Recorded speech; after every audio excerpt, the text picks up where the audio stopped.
Welcome back to batch and education everyone.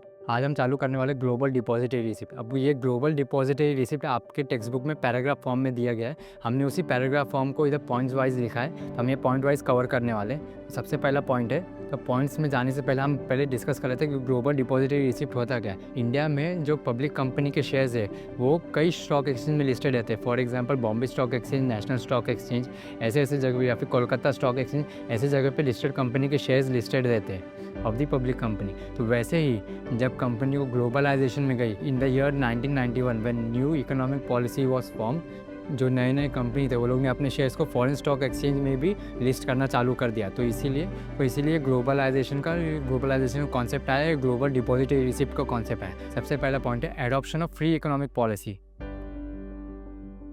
Adoption of free economic policy मतलब जो भी company invest करना चाहती है, जो भी कंपनी बाहर के फॉरेन के स्टॉक एक्सचेंज में अपने शेयर्स लिस्ट करना चाहती है, वो लोग को फ्रीली परमिसेबल, मतलब वो लोग फ्रीली, उनको कोई रिस्ट्रिक्शन ना लगा के, वो लोग को क्या बढ़ावा दे के, प्रमोट करके कि आप जाके लिस्ट कर सकते हैं, हम आपको बढ़ावा देंगे। ये था पहला। नेक्स्ट पॉइंट है listed on foreign stock exchange. अब ये जो adoption of free economic policy की वजह से कंपनीज़ ने अपने शेयर्स फॉरेन में लिस्ट करना चालू किया है। तो इस वजह से जो कंपनीज जो अपने शेयर्स फॉरेन में लिस्ट कर रही थी वो फॉरेन के स्टॉक एक्सचेंज में लिस्ट कर रही थी। से for example New York stock exchange, London stock exchange, ऐसे स्टॉक एक्सचेंज थे जहाँ पे कंपनी लिस्ट कर रही थी। नेक्स्ट पॉइंट है comply with policies of stock exchange.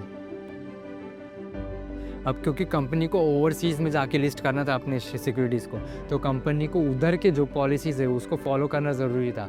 इसीलिए अगर कोई कंपनी न्यूयॉर्क स्टॉक एक्सचेंज में लिस्ट करना चाहती है तो वो कंपनी को न्यूयॉर्क स्टॉक एक्सचेंज के जो भी गाइडलाइंस है वो फॉलो करने पड़ेंगे, तभी वो न्यूयॉर्क स्टॉक एक्सचेंज में अपने शेयर्स लिस्ट कर सकती है। नेक्स्ट पॉइंट है डिपॉजिटरी एक्ट एज इंटरमीडियरी।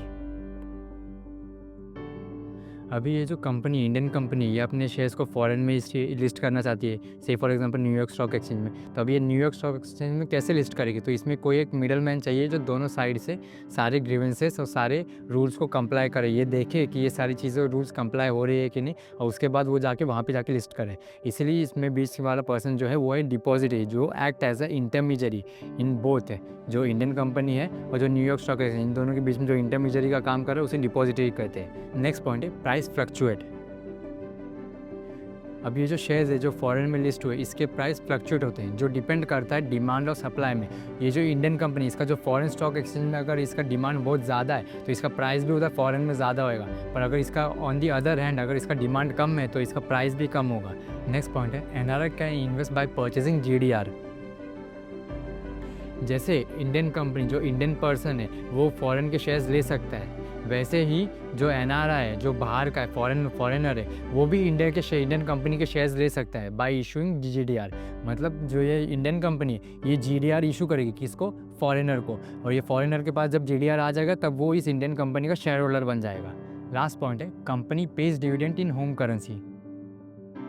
हमने ये तो देख लिया कि फॉरेनर को शेयर मिल सकता है, इंडियन पर्सन को भी फॉरेन कंपनी का शेयर मिल सकता है, पर ये दोनों को जो रिटर्न में मिल रहा है, इन रिटर्न ये लोग को डिविडेंड कौन से फॉर्म में मिलेगा?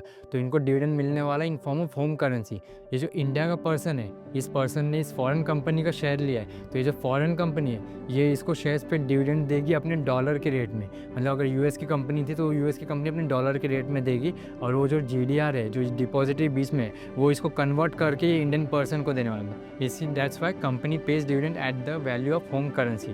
ये था ग्लोबल डिपॉजिटरी रिसिप्ट। आप चाहिए तो इसको पॉइंट वाइज में भी लिख सकते हैं, या फिर अगर आपको चाहिए तो आप इसको पैराग्राफ फॉर्म में भी लिख सकते हैं। आइदर वे आपको मार्क्स मिल जाएंगे। Thank you everyone.